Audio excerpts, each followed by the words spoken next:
Aujourd'hui, le squad, j'ai l'honneur d'accueillir Fabien Richard, le préparateur physique individuel de tes footballeurs préférés.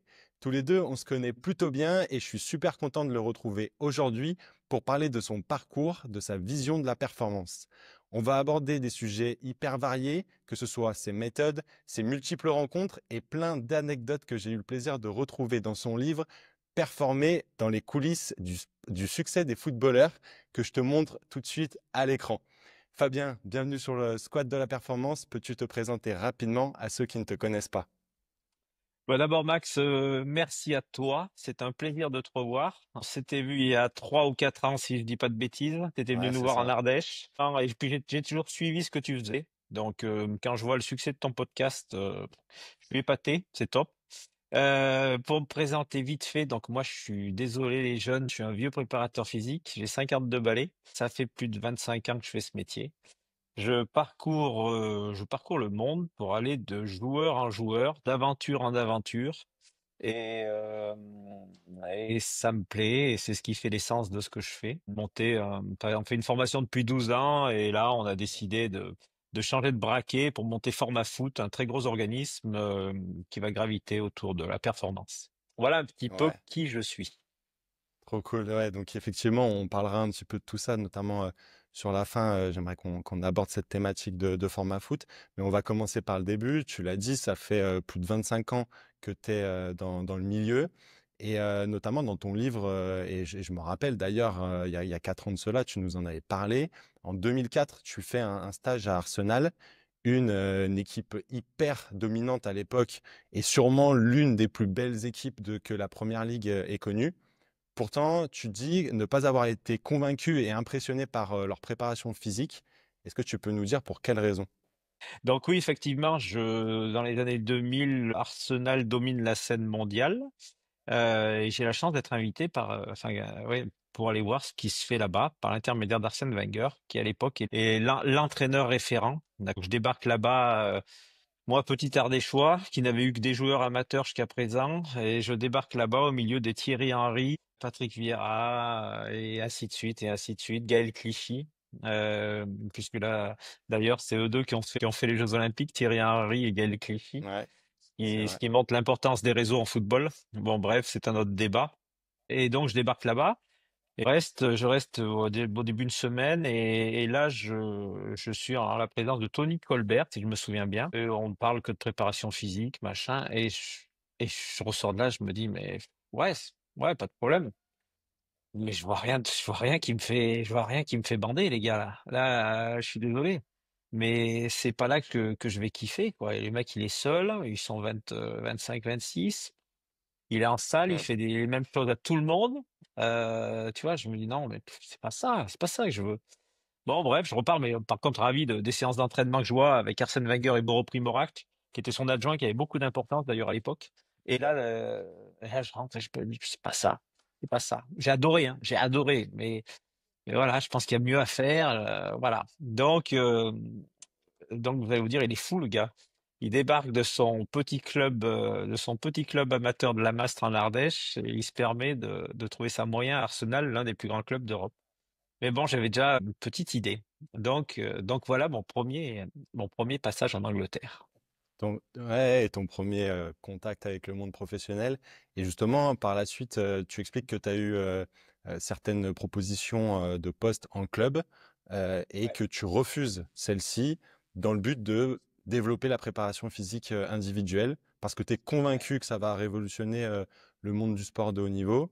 Et tu dis Ouais. cette phrase dans le livre, et je me rappelle très bien lors de ma présence à la masse pour la formation, lorsque une idée vient révolutionner un système, il s'ensuit 3 phases.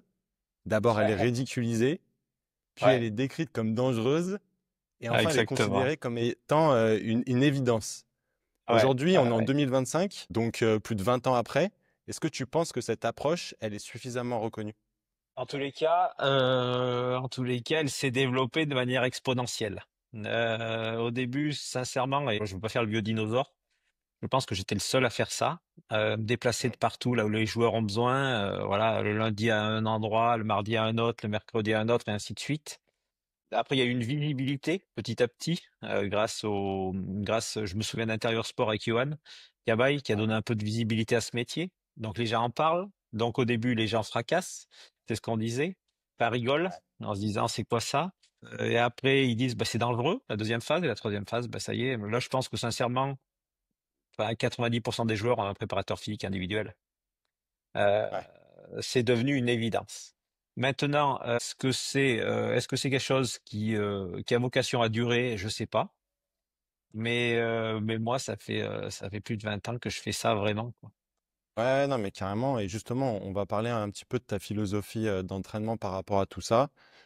Si tu interviens auprès des footballeurs, entre autres, et on parlera bien évidemment par la suite des autres sports, mais si tu interviens avec eux d'un point de vue développement des qualités athlétiques, Mm. qu'est-ce qui, selon toi, manque généralement athlétiquement aux footballeurs?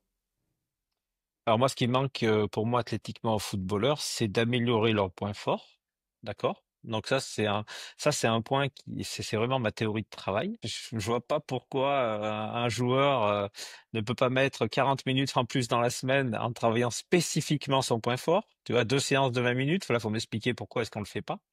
Donc, enfin, en tous les cas, dans ce que je sais dans la plupart des clubs. Donc ça, c'est le Mhm. premier point. Mais après, d'un point de vue vraiment athlétique euh, il faut pas se tromper. Mon métier, ça va pas être de venir chez un joueur et lui faire du 30-30 ou des intermittents ou c'est pas ça mon métier. C'est pas du tout ça. Moi, je vais pas à l'encontre de la performance du joueur. Voilà. Au début, les préparateurs physiques de club avaient peur que ça fasse trop de travail, hein, toutes ces conneries habituelles qu'on entende, d'accord? Mhm. Sachant que, enfin bon, on a de la marge en football. Non, moi je viens pas là-dessus. Moi, je viens me caler à des moments de la semaine où on est capable de développer une qualité, d'accord, qu'il n'a pas travaillé ce jour-là. Et cette qualité, généralement, on peut la travailler enfin, à peu près tout le temps dans la semaine, quoi, si on choisit les bons moments. Donc ça c'est mon métier. Tu vois, arriver chez Riyad Mahrez ou Sadio Mané à J-2 et travailler sur l'explo ou sur la force des appuis. Voilà, ça c'est Ouais. mon métier. Je vais pas aller chez un joueur un lundi, tu vois, il joue le dimanche à J+1 et le fracasser sur un intermittent bêtement et tout. Mhm. Ouais. Voilà, c'est à peu près cohérent ce qu'on fait. Ouais, mais c'est intéressant ce que tu dis parce que je trouve qu'il y a beaucoup de demandes en fait. Enfin, ça fait partie de l'écosystème football. Cette partie où les préparateurs physiques sont ultra compétents sur le domaine énergétique, parfois d'un point de vue très général, un peu moins compétents justement sur le développement des qualités de force, de puissance, d'explosivité. Ouais. Et du coup, les joueurs qui ne connaissent que ça sont parfois en fait à la demande de plus au niveau énergétique par méconnaissance des autres qualités athlétiques. Exactement. C'est exactement ça. Maintenant, les mecs, tu leur dis, on rajoute un préparateur physique individuel, ils vont pas penser, tu vois, force de l'appui ou ce genre de choses. Non, non, Ouais. ils vont plutôt penser à augmenter le volume. Pour eux, c'est le volume qui va augmenter de travail dans la semaine, plutôt qu'une intensité maximale sur une courte période. Tu vois, ils ont pas ça dans leur esprit. Les mecs, ils prennent, mais ils savent pas, il y en a certains, ils savent même pas ce qu'ils veulent chez le prépa physique. C'est incroyable, tu vois, des choses dingues. Ouais. Et c'est pour ça Ouais, qu'on a c'est vrai. affaire maintenant à toute une génération de prépa physique Instagram. Johan en parle dans la préface du bouquin là, qu'on a écrit, et parce que lui est confronté, il est directeur du centre de formation du PSG, et justement, il est Mhm. confronté à ce problème. Alors, il me fait voir des trucs, mais je dis, mais c'est pas possible, quoi. Enfin voilà, comment les jeunes joueurs peuvent être dupes de se faire, voilà, de se faire entraîner par des prépas comme ça, que les mecs, d'abord, ils ont pas de carte pro, ils sont pas formés, c'est incroyable, et ils font n'importe quoi, il y en a. Mm.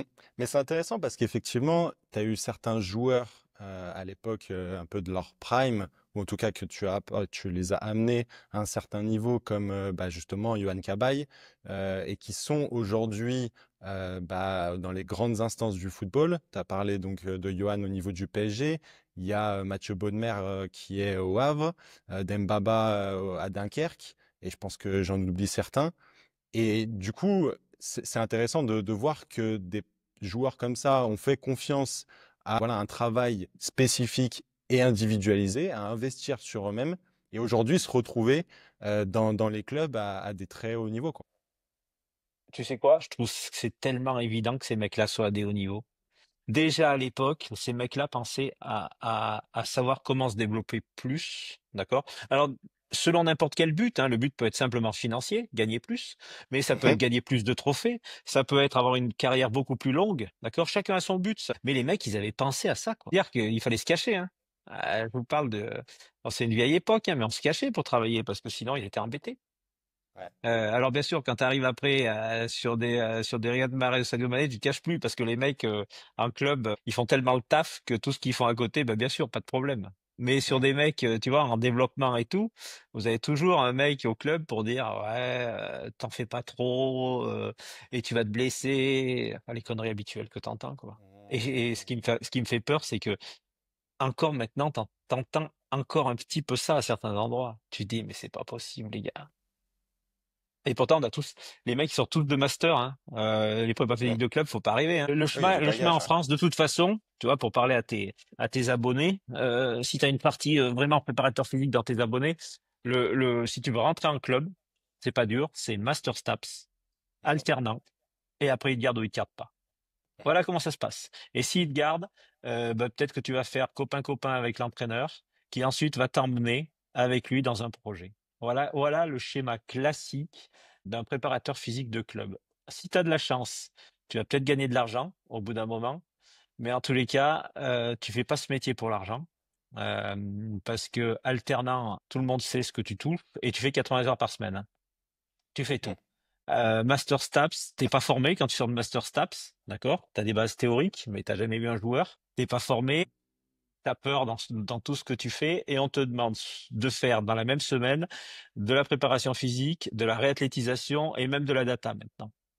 C'est pas un coup de gueule, hein, pas du tout, parce que les clubs ont pas le choix, d'accord? Enfin si, ils ont le choix. Budgétairement, peut-être de baisser de 100 000 un joueur et de mettre cet argent sur leurs salariés. Ça, ils ont le choix. Mhm. C'est faux ce que je dis. Mais la plupart profitent du système enfin profitent du système de l'alternance. Ce système de l'alternance, ça profite également aux mecs qui sortent de Master 2, parce que ça lui fait une expérience. Mais moi, je crois qu'on va droit dans le mur. Je crois qu'on va droit dans le mur parce que des Master Staps, je sais pas combien il en sort par an en France, mais des clubs professionnels de sport, il y en a pas tant que ça. Ouais. Donc là, je me fais du souci, je vous le dis. Je suis content que mon gamin ait jamais voulu faire Staps et ait jamais voulu faire préparateur physique parce que c'est quand même beaucoup de soucis. Ouais, ouais, c'est Max, intéressant excuse-moi pour ce petit coup de gueule. Non, non, mais c'est bien d'avoir ta pensée à ce sujet-là. Mais justement, on parlera aussi de cette notion d'investissement que ont fait les joueurs avec toi par la suite. Ouais, J'aimerais ouais, revenir sur une chose que tu as dit sur la gestion et le travail des points forts. Ça a été, tu ouais, le dis dans ton livre, un des dilemmes de ta vie professionnelle, de savoir ouais, si tu travaillais davantage les points forts et les points ou les points faibles.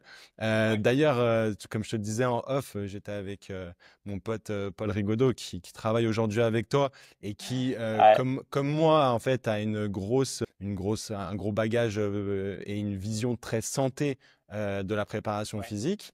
Et il voulait qu'on discute un petit peu de tout ça. Est-ce que tu peux nous parler un petit peu de ta vision? Alors d'abord, j'ai la chance d'avoir Paul avec nous chez Format Foot. Paul, pour moi, c'est le meilleur athlétiseur de France. Il nous fait une formation de malade mental. Bon, allez, ça y est, j'ai fait assez de pub, mais j'y crois, mais c'est un fou. Bref, sur la réathlé.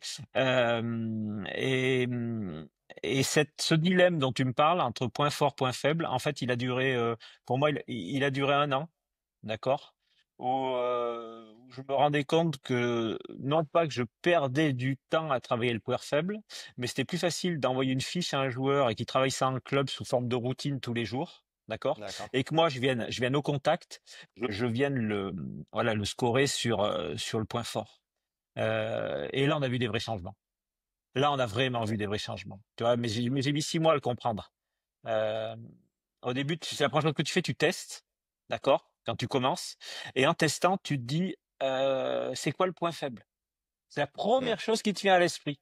Au lieu de te dire, tu vois, à vouloir dire, je vais corriger ça ou ça. Au lieu de te dire, putain, le mec, il a un CMJ, il a 70. C'est une machine de guerre. Et si je le mets à 75, 80, mais ça va être, ça va être un tueur à gages. Mais Mhm. j'ai pas mis longtemps parce que c'était vraiment ma philosophie. Donc, point fort, D'accord. point fort, point fort. Tu vois, dans mon esprit de travail. Et au sein de tes séances avec qui, enfin, quand tu es avec les joueurs, quelle place tu accordes l'aspect ludique dans ces séances-là? Je pense que l'aspect ludique est indispensable, d'accord? Notamment sur la partie échauffement, qui est plutôt rébarbative ou tu vois, ce genre de choses. Donc ouais, là, on envoie. Par contre, dans mon cœur de séance, là, je suis assez.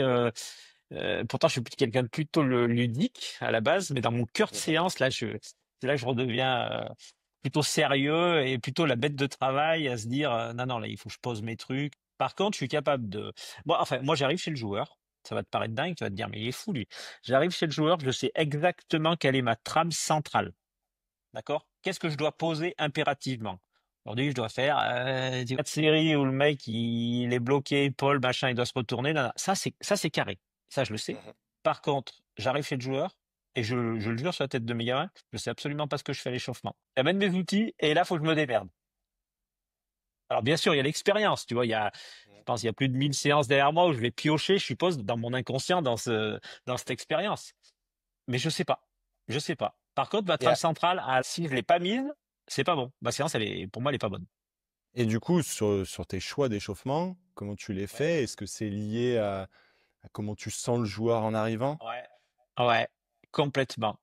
Je crois que la différence entre un préparateur physique individuel et un préparateur physique de club, c'est que la première chose que tu fais, tu es en face à face avec le joueur. Donc, tu engages la conversation.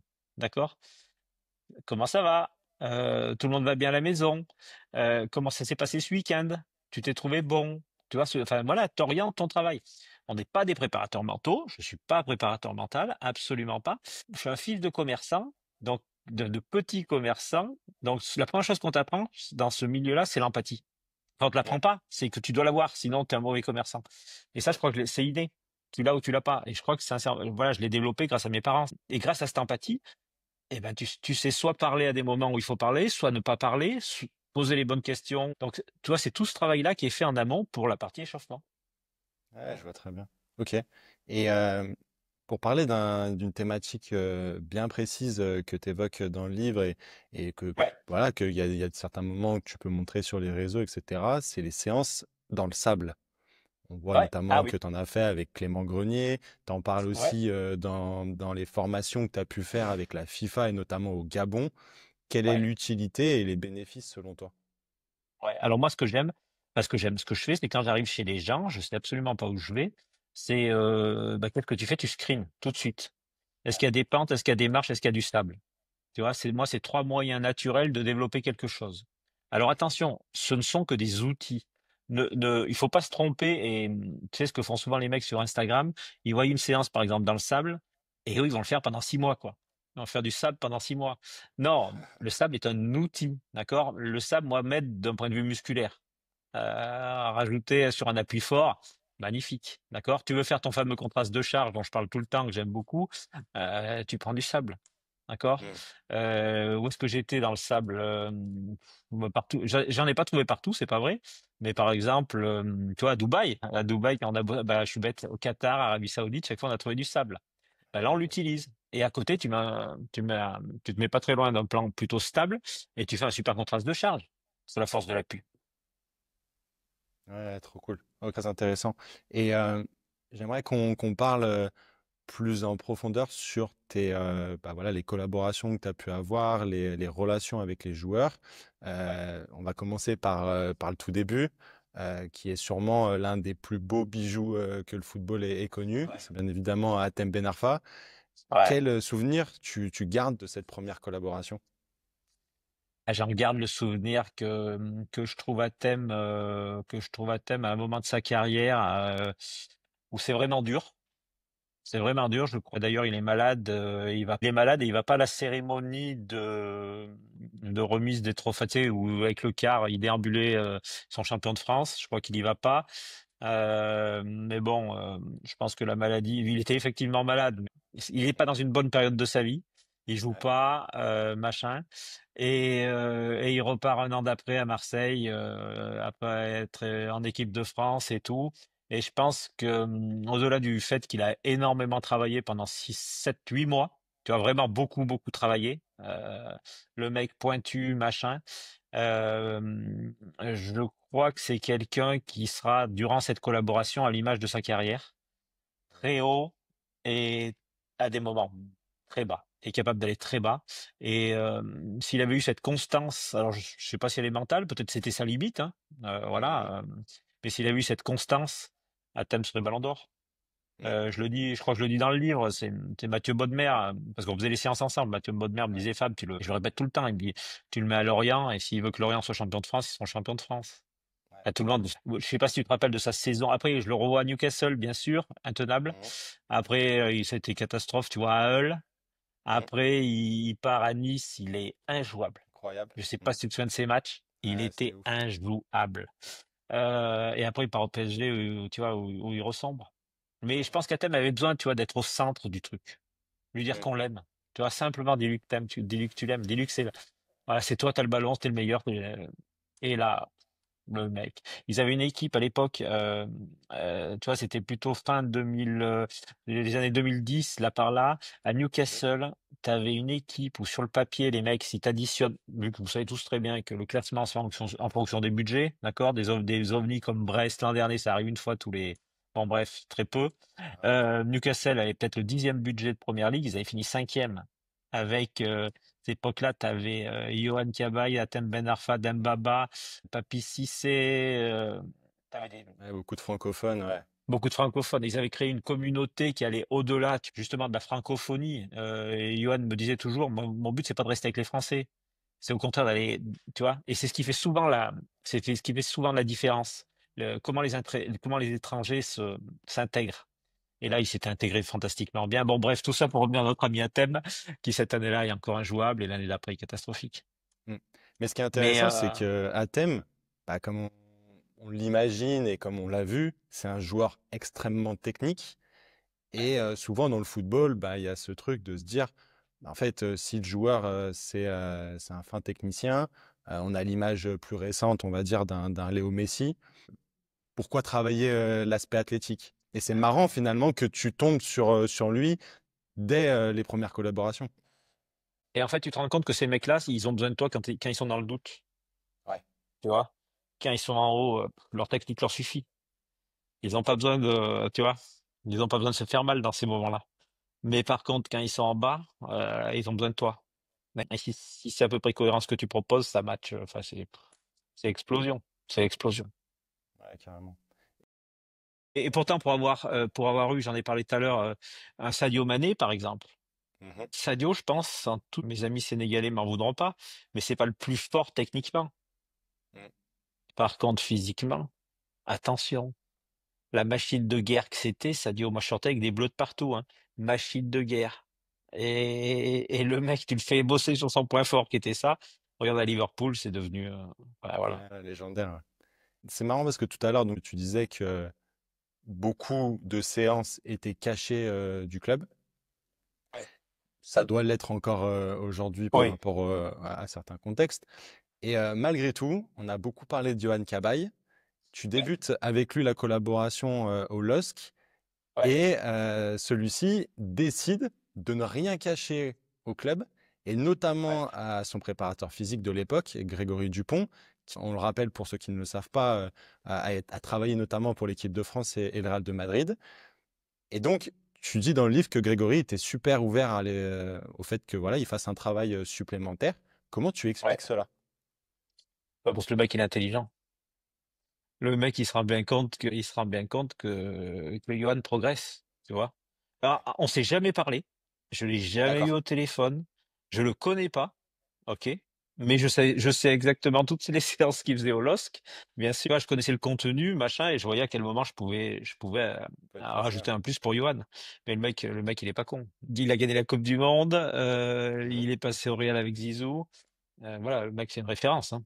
Et là, je Ouais, crois ouais, qu'il est clairement. devenu, j'ai vu directeur du football au Red Star. C'est D'accord. marrant cette Ok, tu vois, évolution. je savais pas. Ok. Je savais qu'il avait quitté le Real de Madrid il y a un an ou deux, Ouais, mais je savais pas son évolution. Et donc, ouais, bah, intéressant parce qu'effectivement, à un échelon un peu plus superviseur. ouais, Donc, ouais, ouais. Ouais, ça peut être et intéressant. justement, Moi, j'ai hâte de voir ce qu'il va faire. Sincèrement, bah ouais, ouais. Puis c'est Tu un vois, en club préparation physique, très, ça très m'intéresse pas intéressant, du ouais. tout. Ouais. Ouais, je disais en préparation physique, ce qu'il va mettre en place, enfin, c'est pas que ça m'intéresse pas, mais je vois à peu près ce qu'il va mettre en place. Mais en tant que directeur du football, je me dis, le mec, il a un œil. Enfin, j'ai hâte de voir. Ouais, ouais. Bah, ouais, on va suivre ça. Et une autre entente, collaboration que tu as pu avoir, c'est à l'Olympique de Marseille avec Christophe Baudot, qui était médecin de l'équipe à l'époque et qui te propose de travailler avec Mathieu Valbuena. Ça, c'est une chose que j'apprends complètement dans le livre. Et qu'est-ce qui, selon toi, a convaincu bah, ces membres du staff de te faire confiance? Moi, je pense que d'abord, le plus gros, pour moi, c'est une de mes plus belles réussites. Enfin, réussite. Non, c'est pas le mot.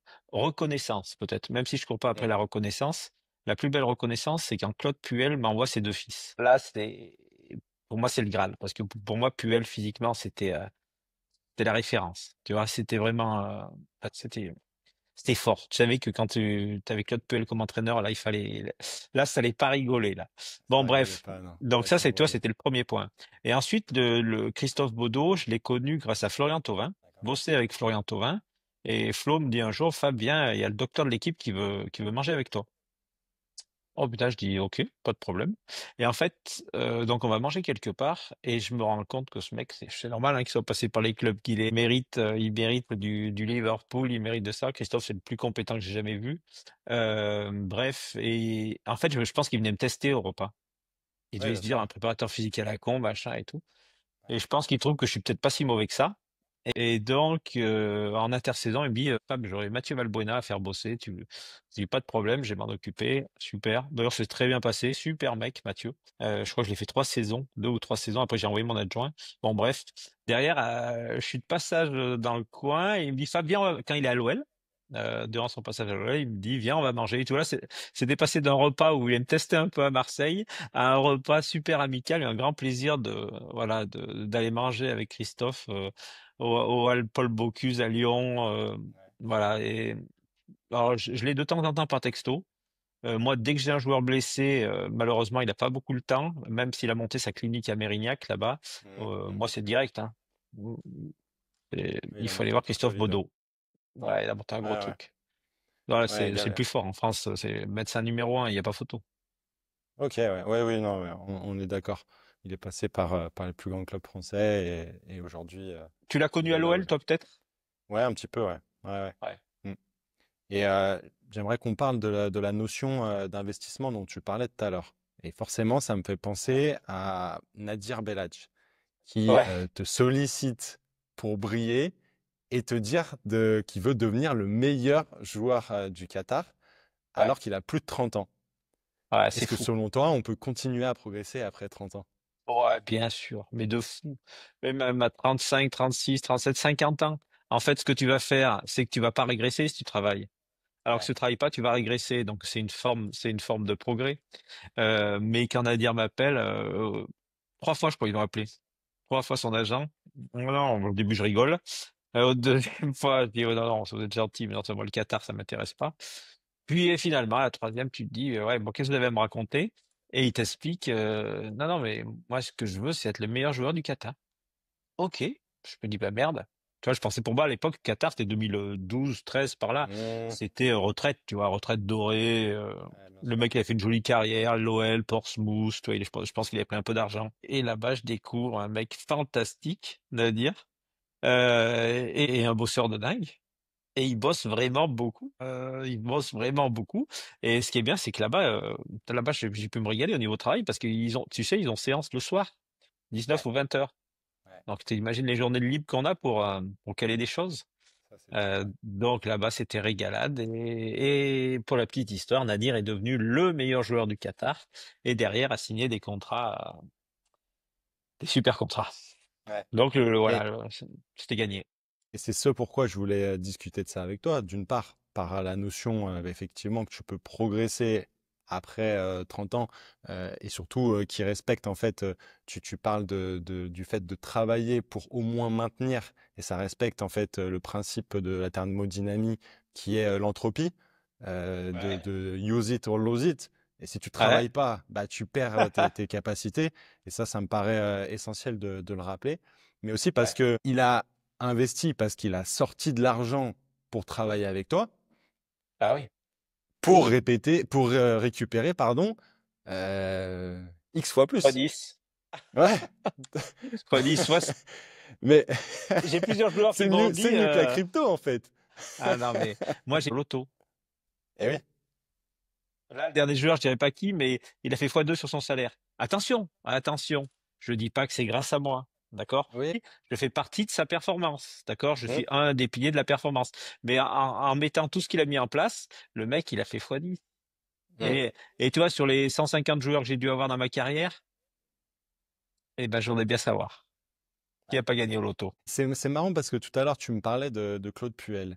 Claude Puel Ouais. qui, en fait, t'en parles pas directement dans le livre, mais Non. effectivement, tu mets la liste des joueurs avec qui tu travailles. Et je tombe sur les deux enfants de Claude Puel.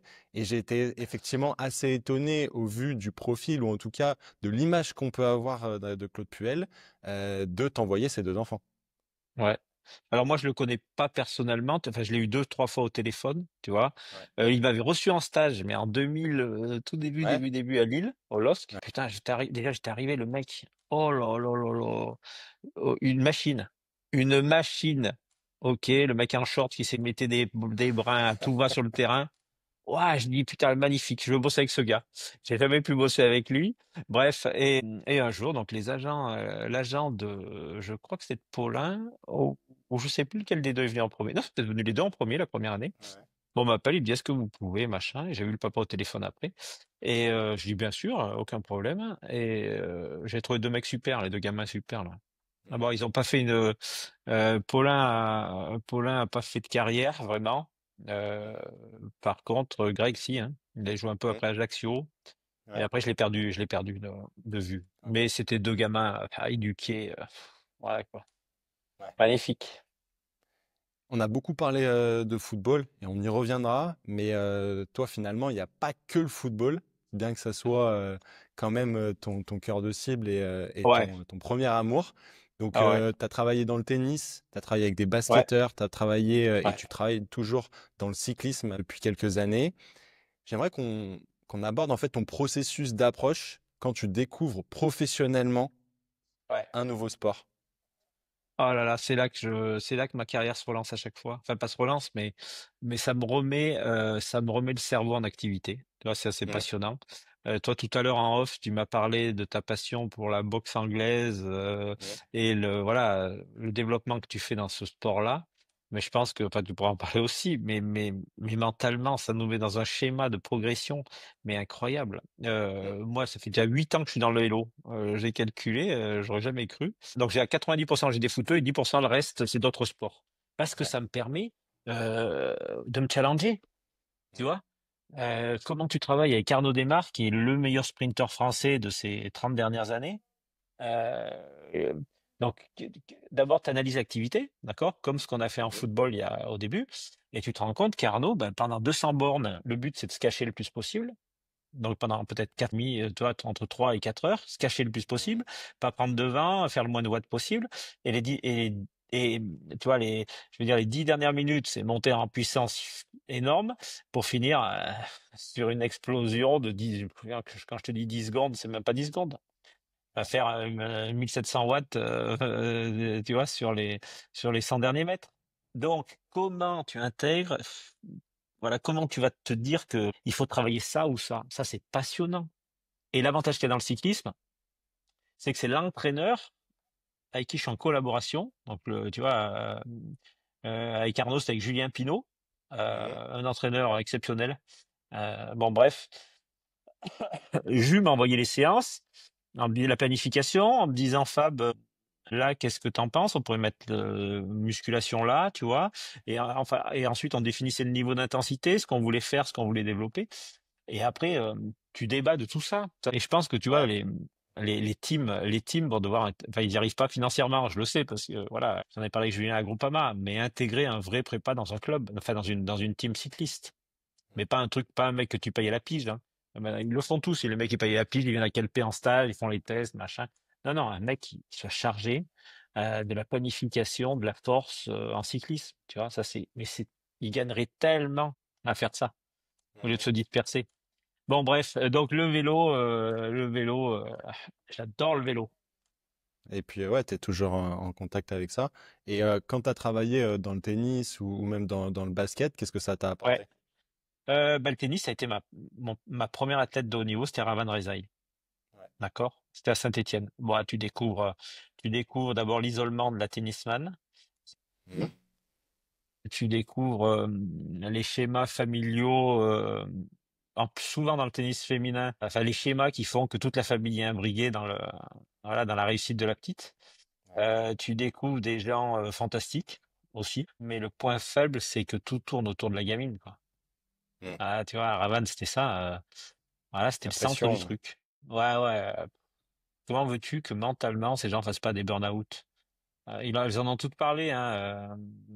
Des fois, elles mettent pas ce mot-là, elles mettent dépression. Mais dis-moi quelle grande sportive individuelle n'a pas ces problèmes? Moi, j'en connais pas. Ça fait un peu penser à ce qu'on entend parler aujourd'hui, comme le fameux projet Mbappé. D'avoir Ouais, beaucoup, beaucoup de pression sur ouais, l'enfant et ouais, l'influence parentale qu'il peut y avoir ouais. très tôt chez les enfants. Ah ouais, c'est dingue. Moi, tu vois, je reçois des messages par Instagram de gens qui veulent que je développe leur enfant. Le gamin, il a 12 ans. Mm. Voilà, laissez-le jouer un peu, les gars, hein. Pas de venir m'emmerder. Laissez-le se développer, peut-être faire d'autres, voilà. Mais tu te rends pas compte. Ouais. Et les gens, tu vois, tu mets des sommes, tu leur dis, mais moi je coûte cher, j'ai pas de Mm. problème. Ils sont capables de payer des sommes dingues. Ouais, Alors comme quoi. que, ah, c'est fou. C'est fou, c'est fou, c'est fou. Tu sais pas que, est-ce que c'est la réussite des parents, tu vois, à travers leur enfant? Ouais. Est-ce que le gamin est une banque? Je sais pas. Ah, ça me fait un peu peur, ça. Mais c'est vrai qu'aujourd'hui, ça a toujours été, enfin moi je me rappelle quand j'étais joueur, ça a toujours existé ce genre de choses. Mais bien Ok. évidemment, c'est des choses que tu retrouves de plus en plus. Et bah, on voit bien qu'il y a une inflation euh, et un nivellement vers le haut, mais je ne sais pas s'il n'y a pas aussi une distorsion entre les différents salaires pour, comment dire, une hétérogénéité au niveau des salaires. Ce qui fait qu'en fait, on voit un peu les gros titres, les gros salaires qu'il peut y avoir Ouais. aujourd'hui chez certains. Et je pense que ça fait tourner la tête de certains. Et je pense que, tu vois, les réseaux sociaux, là-dessus n'aident pas parce que on va très vite mettre en avant un crack, comme on aime dire dans le sport et notamment dans le football. Et donc, je pense qu'il y a certains joueurs qui se font tourner un peu la tête, alors que c'est des cracks de l'Île-de-France, de U16 ou U17. Et c'est tout. C'est Tout tout. à fait. Tout à fait. C'est exactement ça. Mais effectivement, derrière, c'est compliqué, quoi. Ouais. Comment il fait sur le carreau? C'est plus facile statistiquement de devenir médecin en France que de devenir footballeur professionnel. Et pourtant, c'est dur de devenir médecin. C'est sûr. C'est sûr, c'est sûr. J'aimerais qu'on aborde un peu les anecdotes, mais surtout l'aspect relation humaine. Tu Ouais. le dis dans ton livre que tu as eu parfois accès à des sphères assez intimes avec certains joueurs, dans le sens où tu es Ouais. allé déjeuner, dormir chez eux, voire même Mm. tu as été invité à certains mariages. Ah Et ouais. j'aimerais que tu nous expliques un peu le rôle. On a parlé un peu des parents, mais j'aimerais que tu nous Ouais. parles du rôle que les compagnes et Ouais, les familles très proches dans la performance des joueurs. ouais, c'est incroyable. Le rôle des femmes, les gens se rendent pas compte. D'abord, alors, elles sont fracassées. S'il leur arrive quelque chose, tout le monde rigole. Elle a du pognon. C'est tranquille. Son mari, nanani, nanani, nanana. Mais la charge mentale qu'elles ont, c'est incroyable. Je touche du bois, hein, mais je veux surtout pas qu'il y ait des gens de mon entourage, voilà, se marient avec un footballeur, hein. Ah non, tout pas. C'est interdit parce que les femmes des joueurs, elles leur servent de punching ball émotionnel. Tu vois, il a pas été bon, ben, la première à qui ils en parlent, c'est leur femme. Ils sont bons, ben, dans la rue, qui c'est qu'on voit s'ils sortent à deux, ben, c'est l'homme, elle passe derrière. Bref, je suis pas là pour défendre les femmes des joueurs, on est bien d'accord. Mais moi, j'ai rencontré des femmes de joueurs extraordinaires, des nanas incroyables, qui doivent tout gérer. Alors c'est facile, la plupart travaillent pas, mais la charge qu'elles ont mentale, elle est dingue, dingue, dingue.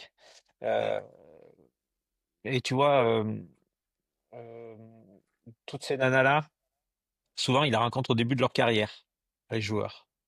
Tu vois, c'est pas des nanas qui arrivent à 25, 26 ans. Et c'est pas mal parce qu'au début, elles sont pas là pour leur pognon parce qu'ils ont pas de pognon au départ. Mm. Euh, et après, malheureusement, il y a beaucoup de divorces dans le football. Tu te rends compte. D'accord. Bon, bref, tout ça pour dire que les femmes de joueurs, c'est un métier. Pour moi, c'est un métier. Alors, bien sûr, t'as pas les contraintes de nos boulots à nous, mais fou, il y a une charge mentale de dingue. Mm. Bon, Ouais, mais ça il y a des montre tout avantages, hein, ça. des avantages de dingue, hein, mais les gens se rendent pas compte. Mais ça montre tout ça. On a parlé des parents, là aujourd'hui, enfin là maintenant des compagnes et compagnons. Et en fait, ça montre l'importance de l'entourage et d'être bien entouré parce que en fait, ça peut avoir un effet de frein ou un effet d'accélérateur dans ta Ouais, carrière en fait. ouais. Souvent, hein, la femme de joueur, elle a son mot à dire dans un choix de club, hein. Souvent, hein. Ouais. Ouais, c'est vrai, c'est Et à vrai. tout ça, en fait, un entourage de joueurs, c'est pas dur, hein.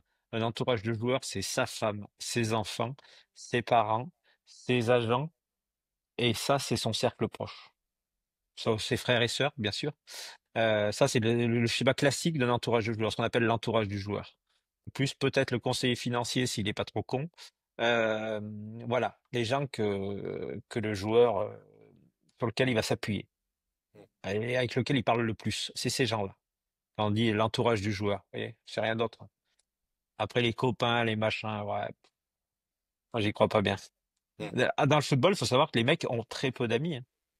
Tout le monde Mm. pense qu'ils sont super potes, tu les vois, machin. Ils ont très très peu d'amis dans le foot. Demande à des joueurs. C'est qui ton Mm. ami dans le foot? Oh, déjà,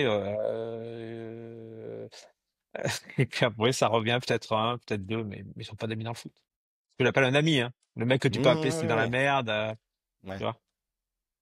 Ouais, mais ton témoignage me fait penser à un livre que j'ai lu récemment sur l'autobiographie de Jérémy Clément, donc, qui est passé Ouais. par l'OL, Saint-Étienne, le Ouais, PSG, et qui met en avant effectivement sa femme tout au long de son livre et de son parcours. d'accord. Et qui explique effectivement, bah, pareil, qu'il la connaît depuis très longtemps. Donc ça fait vachement de lien avec le témoignage que tu viens de nous faire. Et d'un point de vue en rapprochement avec cette thématique, tu parles de Riyad Mahrez qui Ouais. t'invitait parfois à manger et notamment des plats concoctés par son chef personnel. Quelle est Ouais. selon toi un petit peu la proportion de footballeurs avec leur chef en cuisine? Alors généralement, c'est les plus fortunés, d'accord? Ils Ouais, font ça, parce que ça a un budget. Il faut compter entre 4 à 5 000 euros par mois, tu vois, en mhm, moyenne. Donc c'est un budget. Alors, comme tu le sais, les joueurs bougent beaucoup, ouais, d'accord? Donc, tu vois, par exemple, pour parler de Baffé, Baffé, il a eu un chef en Arabie Saoudite en permanence avec lui, d'accord? Donc là, très bon chef d'ailleurs, très bon petit plat. Là, le mec, il gérait tout. Ok, il est là en permanence, il dort dans la maison, enfin ou dans une maison à côté, il gère tout. Mais avant, tu vois, il avait pas de chef. Avant, voilà, c'est à des moments de leur vie qu'ils ont des chefs souvent. Ils n'ont pas un chef qui les suit, tu vois, comme moi la préparation physique, ils n'ont pas un chef qui les suit sur toute leur carrière. Ça, j'ai jamais vu. Mais d'accord. pour prendre Riyad Mahrez, son chef, c'était où? À Leicester. À Leicester, la nana, elle faisait partie de la, tu vois, tu fais partie de la famille un temps. Les soirs, tu sais qu'elle est là et ça tombe bien, tu vois, là, j'étais en conversation avec quelqu'un qui a monté un nouveau concept juste avant toi, avant le podcast, et ils vont s'implanter après sur la France. Eux, ils vont proposer carrément des plats cuisinés aux joueurs, tu vois, pour ceux qui n'ont Ok. pas les moyens de se payer un chef et puis qui veulent pas avoir un chef tous les soirs à la maison. Donc, tu vois, c'est un service nouveau qui arrive où ils mettent des cuisines dans les grandes métropoles. Là, je crois que c'est en Belgique, ils vont démarrer à Lyon, machin. Ils vont arriver et ils vont proposer aux joueurs. Il y aura une cuisine centrale. Il y aura une application sur laquelle les gens pourront mettre ce qu'ils ont besoin. Ils pourront aussi se mettre en contact avec le nutritionniste du club. Et D'accord. je trouve ça pas mal, tu vois. Voilà, pour parler Mhm. nutrition et Ouais, facilitation. ouais, ouais.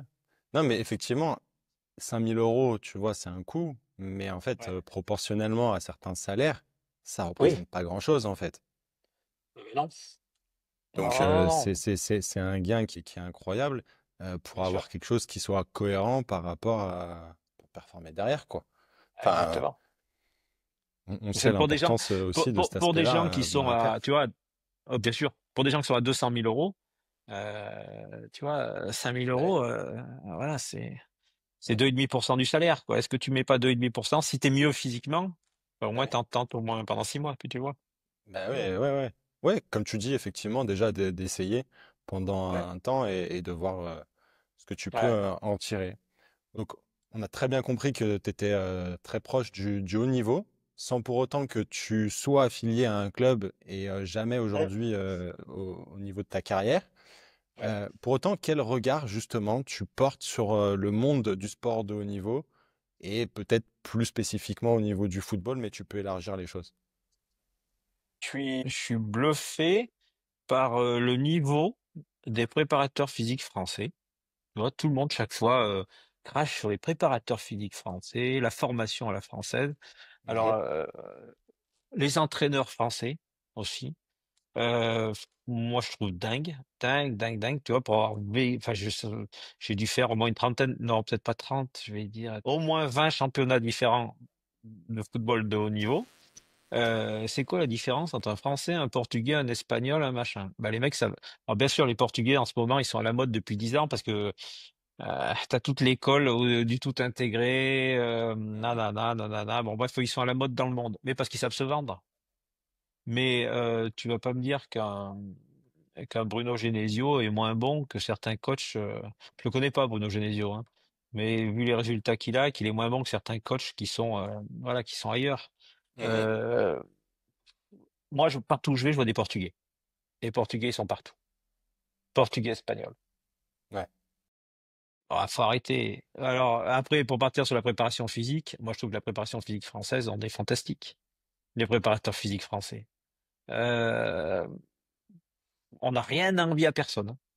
Partout Mhm. dans le monde, hein, partout là où je suis passé, on n'a rien à envier. Et d'ailleurs, c'est peut-être la corporation qui a le plus réussi à partir dans d'autres pays, comparé à Mhm. l'entraîneur ou même le kiné. Tu vois, beaucoup de physio espagnols, tu vois, Mhm. à l'étranger. Le préparateur physique français t'envoie quand même pas mal. Les pays du Moyen-Orient, sur l'Afrique, en Belgique, on arrive à s'exporter. Mais l'entraîneur arrive pas. C'est que bon, bref, j'ai rien contre eux. Je m'en fous parce que je suis pas avec eux, l'UNECATEF, mais faut arrêter, les gars. Oh, oh, vous avez pas faites votre boulot. Et Mhm. lâchez-vous. Oh. Je sais pas si c'est Domenech quand il était président, mais d'ailleurs, je connais pas Domenech, hein, mais en tous les cas, à l'étranger, on n'y est pas, quoi. On n'y est pas. T'as qui? T'as Hervé Renard? Tu Ouais. vois, vraiment. Garcia, Ouais, c'est vrai, il est ouais. revenu. T'as Galtier qui est encore en. On n'y est pas. Alors que c'est brillant. La formation française, elle est brillante. Bon, bref. Ok, ouais.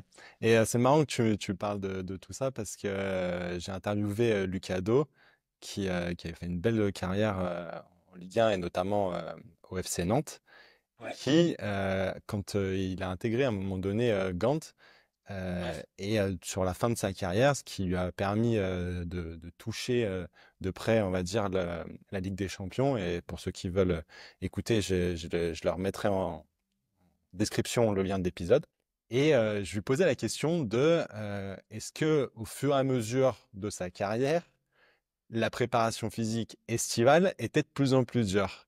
Et à ce moment-là, il a explosé de rire en me disant, bah non, en fait, c'était principalement de l'intégré et j'étais avec des préparateurs physiques hispanophones. voilà. Cherche pas. Cherche pas. Donc c'était Donc, encore plus simple pour lui, la préparation physique estivale, même après 30 ans passés en je fin sais de que la carrière. plupart des joueurs qui arrivent en France, bon, à part Neymar et Ronaldo qui ont fracassé le championnat, ils disent tous que c'est un championnat d'une difficulté incroyable, notamment physiquement. Et d'ailleurs, quand nos joueurs partent, regarde en Allemagne. Nos joueurs, ils s'éclatent en Allemagne. Ah ouais, il cartonne. Euh, ah ouais, ils cartonnent. Ils vont en Angleterre, ils n'ont pas de problème, hein. Pourtant, je peux te dire qu'en Angleterre, le box-to-box, c'est encore bien d'actualité, hein. Mais le joueur français, regarde le joueur français qui a une formation française. À part les Brésiliens, il y a qui dans le monde qui est aussi fort que nous? Donc c'est bien qu'il y a des gens qui travaillent bien. Bon, bref, je suis un peu trop français, mais, Non, mais mais j'en t'as ai raison. marre de voir tous ces étrangers là. Enfin bon, bref.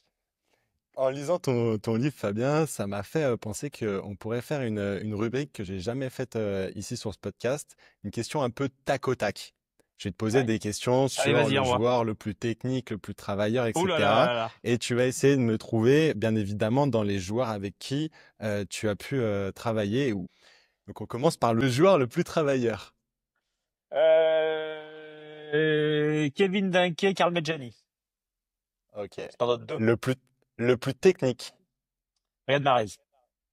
Ah ouais, tu vois, intéressant parce qu'on parlait d'Atem Ben Arfa tout à l'heure, mais Riyad Mahrez. effectivement, t'as eu quelques joueurs avec une belle patte. Le plus stratège dans sa carrière. Bafé Gomis. Number Ouais. one. Il Ouais. connaît, Baffé, il connaît, il est allé pour gagner des trophées, mais Baffé, il m'a toujours dit cette phrase, Fab, il faut trouver son marché. Et Très c'est en partie intelligent. pour ça que je voulais te poser cette question, parce que j'ai trouvé ça intéressant qu'il ait une vision hyper réfléchie Ouais. et très ouais, stratégique de son marché. Et je trouve Ouais, ça énorme. finalement hyper smart. Énorme. Baffé, ça sera, voilà, c'est le prochain qui arrive en club, je vous le dis. Je sais pas où, mais. Ouais, c'est vrai, il a arrêté sa carrière récemment, donc Ouais. parfait. Le plus attachant.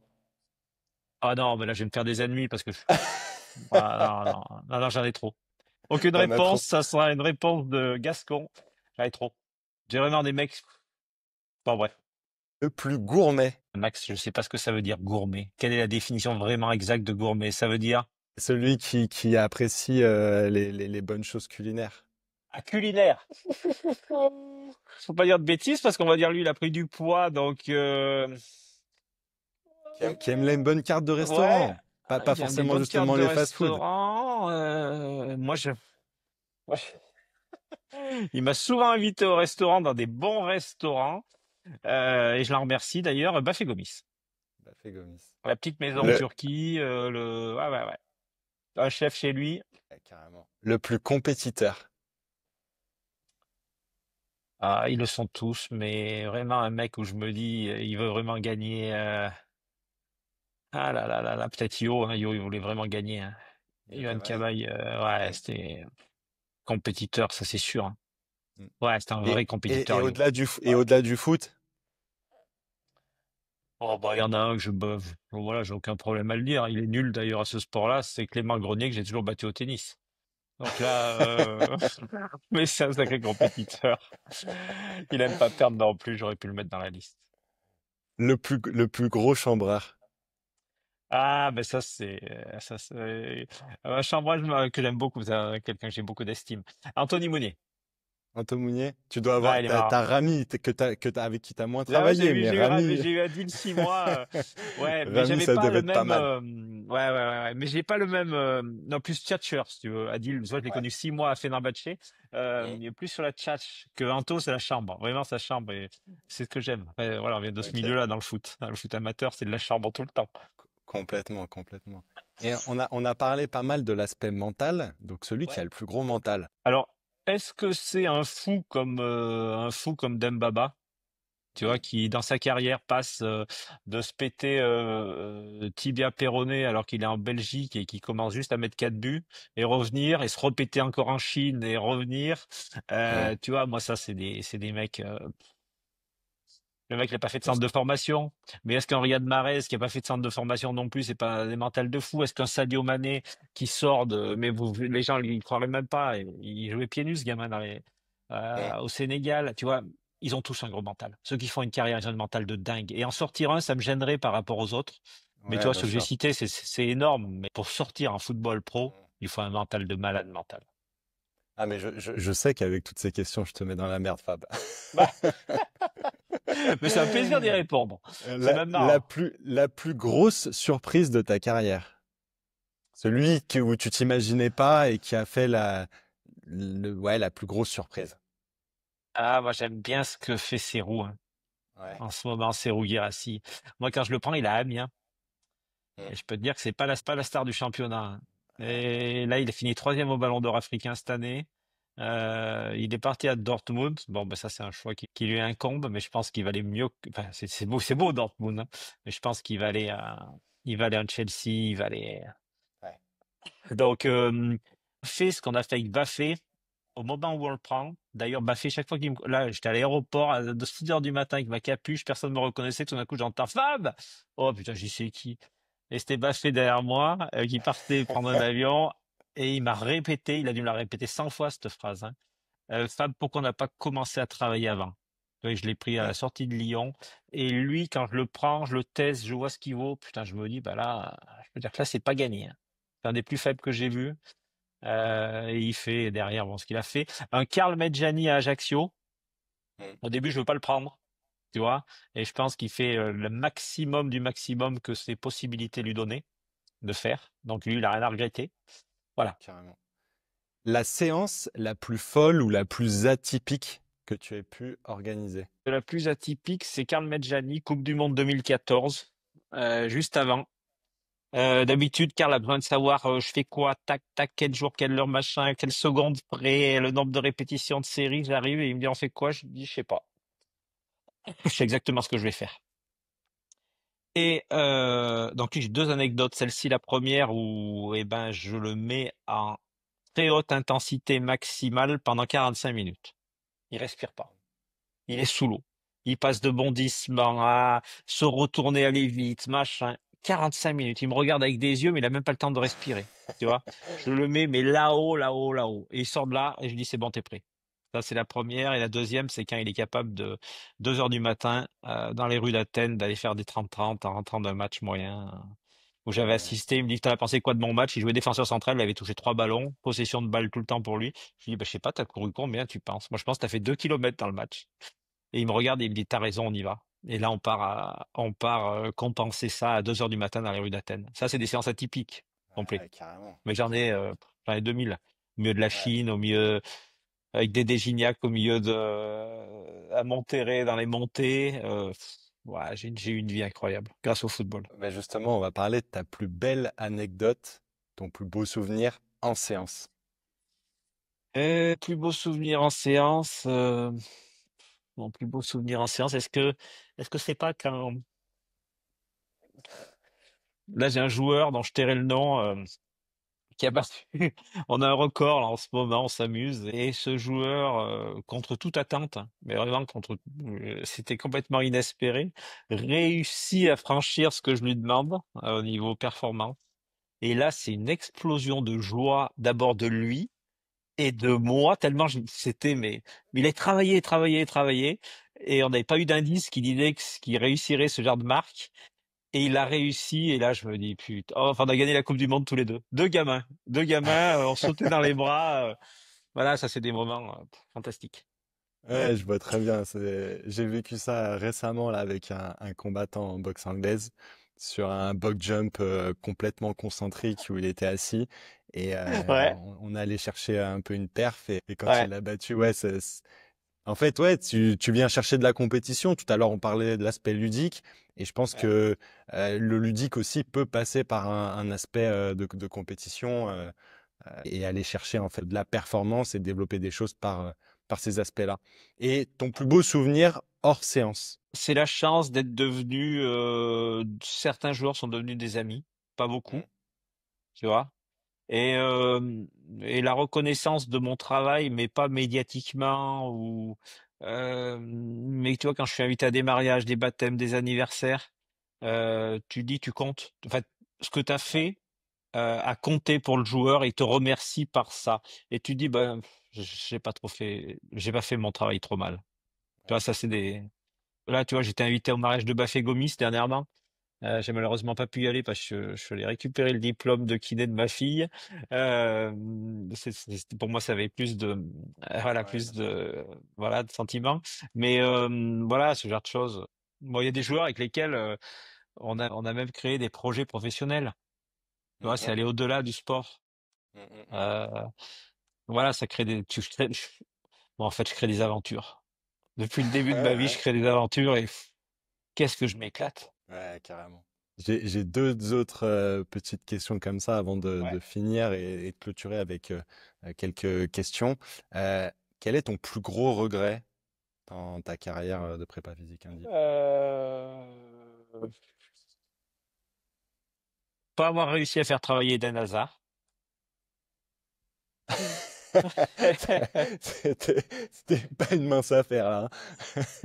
Quand tu vois les On a fait témoignages qu'il a fait, ouais, c'était pas une Eden mince affaire. incroyable. Après avoir pas être arrivé à lui faire comprendre que c'était utile et machin. Enfin, voilà, on a tenté plusieurs, on a fait des séances, machin, mais c'était pas son truc, tu vois.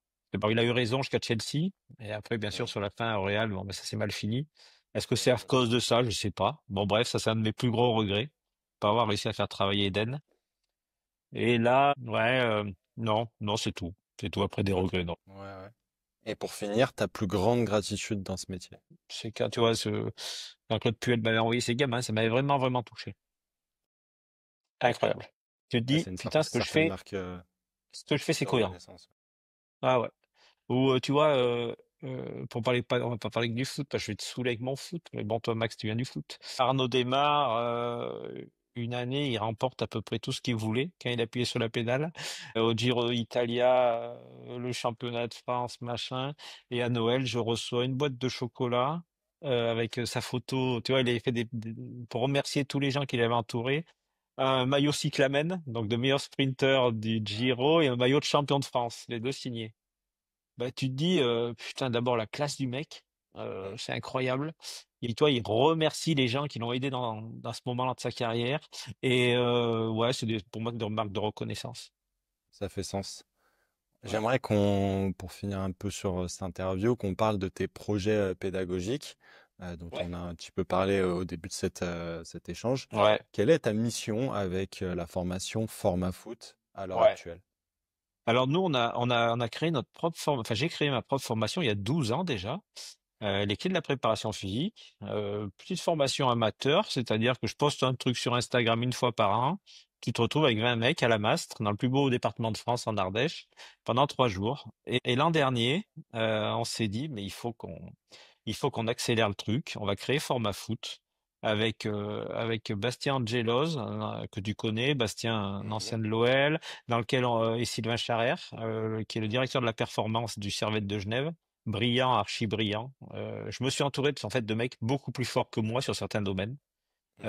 On dit toujours, bon bref, il faut aller chercher la compétence. Et Paul Rigaudot, qui est pour moi, je vous l'ai déjà dit, hein, sur la Mhm. réathlétisation. Donc Bastien a le côté data science, où c'est un tueur, c'est par l'OL et le PSG, et préparation physique chez les jeunes. Bon bref, tout ça pour dire qu'on fait des formations sur la prépa physique, la réathlé, la data. Et on le propose à tous les gens qui veulent venir chez nous. En plus, maintenant, on est passé Calliope, donc tout est pris en charge pour les alternants ou les salariés. Donc c'est top. Mhm. En tous les cas, on s'amuse. Et depuis que qu'on a créé ça, tu vois, ça fait 1 an et demi. Et ben ma vie a complètement changé. C'est-à-dire qu'avant, tu vois, je faisais beaucoup de transport. J'allais d'un joueur à l'autre. Ouais. Et au milieu, il y a rien. Tu vois. Là, je vais en séance, il y a rien.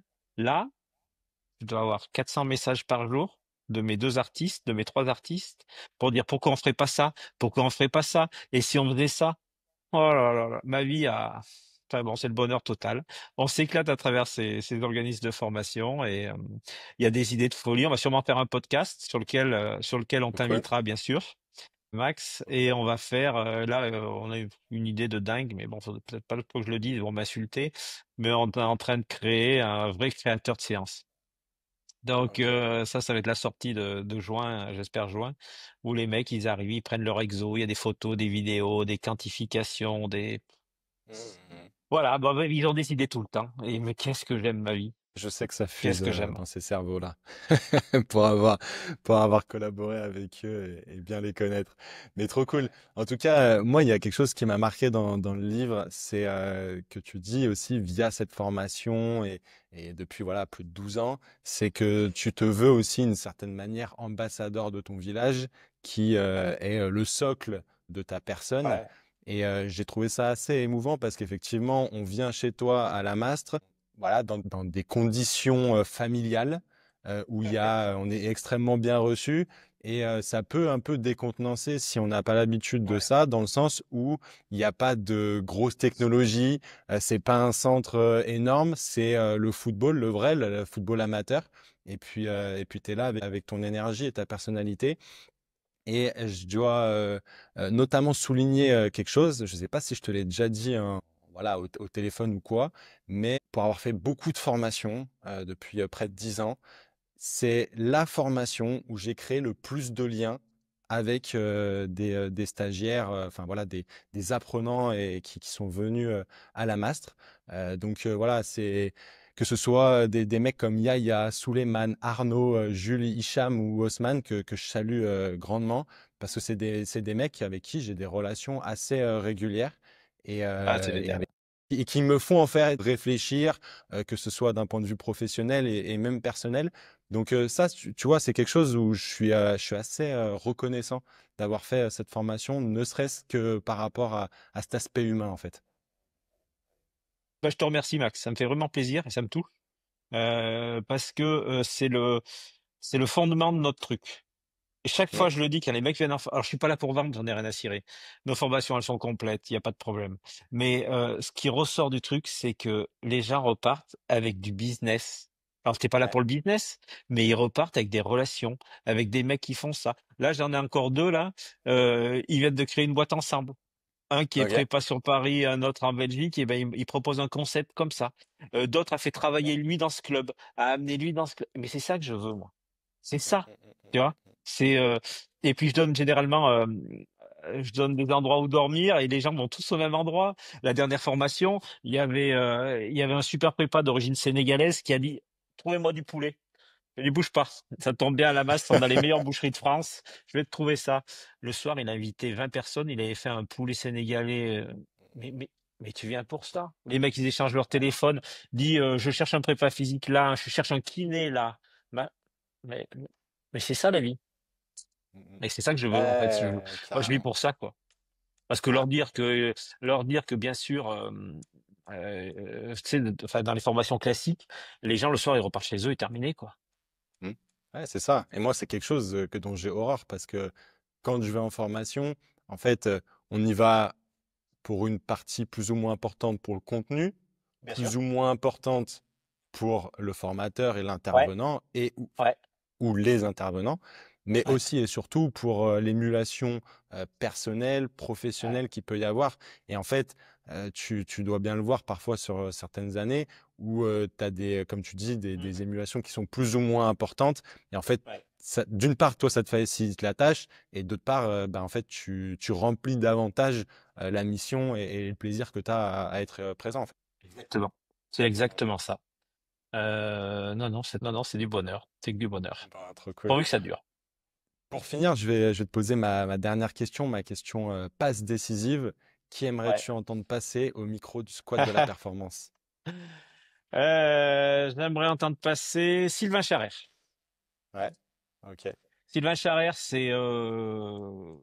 c'est quelqu'un qui, en fait, voilà, j'habite mon tout petit village d'Ardèche, on est bien d'accord. Mhm. Et ce tout petit village d'Ardèche, il a 2400 habitants, et je pense qu'on est le village euh, de France avec le plus de préparateurs physiques au mètre carré. Je crois qu'on est 7 à vivre de la performance. Donc c'est Ok. un truc de fou. Et je parle de préparation physique, je parle pas de coach sportif de salle, hein. Ouais. Sylvain en fait partie. Donc c'est un de mes associés sur Format Foot. Et c'est la jeune génération. Donc il est responsable de la performance au Servette de Genève. Euh, c'est quelqu'un de brillant. D'accord? J'aurais pu te dire Paul Rigaudot, mais Paul Rigaudot, tout le monde sait qu'il est brillant, tout le monde le connaît. Donc Polo, désolé. Mais ou Bastien Angelos, n'en parlons pas sur la data, mais il va te saouler pendant 2 heures sur la data et basta. Mais un Sylvain Charrère, il a des choses à dire. Et c'est un gamin qui part de rien et il va aller très loin. Ok, bah trop Voilà. cool. Trop cool. Fab, je te laisse le mot de la fin. Ça fait plaisir de faire des podcasts de cette qualité. Bien sûr, je connais Max, c'est beaucoup plus facile dans l'échange. Euh, c'est quelqu'un de brillant qui est venu chez nous et qui soit passé derrière par l'OM, qui voilà, qui a des projets, ça fourmille de partout tout le temps. On le retrouvera très loin, Max. Donc, mais en tout cas, je te remercie et, euh, et bonne continuation à toi, professionnelle et aussi bien sûr privée. Trop cool. Bah, en tout cas, merci beaucoup, Fab. Ça me touche beaucoup. Merci pour cet échange passionnant, ces petites anecdotes qui nous a permis un peu d'explorer voilà, tes méthodes, tes rencontres et surtout ta vision qui est assez unique dans le sport de haut niveau. Donc, c'était cool de parler de les coulisses de ta carrière et pour ceux qui ont envie d'aller un peu plus loin, bah, je leur mettrai le lien du livre parce qu'on n'a pas pu aborder tout ça. Il y a pas mal de pages. En tout cas, moi, c'était un plaisir de pouvoir me replonger là-dedans. Et puis surtout, ben, merci à toi de nous avoir écoutés jusqu'au bout. N'oublie pas de t'abonner au Squad de la Performance sur YouTube et ta plateforme de podcast préférée. Si tu as aimé cette conversation, qu'elle t'a été utile ou quoi que ce soit dans ta vie, bah, pose-nous un petit 5 étoiles, ça aide grandement le podcast. Un petit commentaire auquel on répondra avec grand plaisir donne beaucoup de force, un meilleur référencement du podcast. Et nous, on se retrouve chaque mercredi à 18h avec une alternance d'interviews comme ici ou en podcast solo. D'ici là, je te souhaite de prendre un maximum de plaisir dans ton sport. Force! Nickel, Fab. Bah, c'était top, hein. J'ai pas vu passer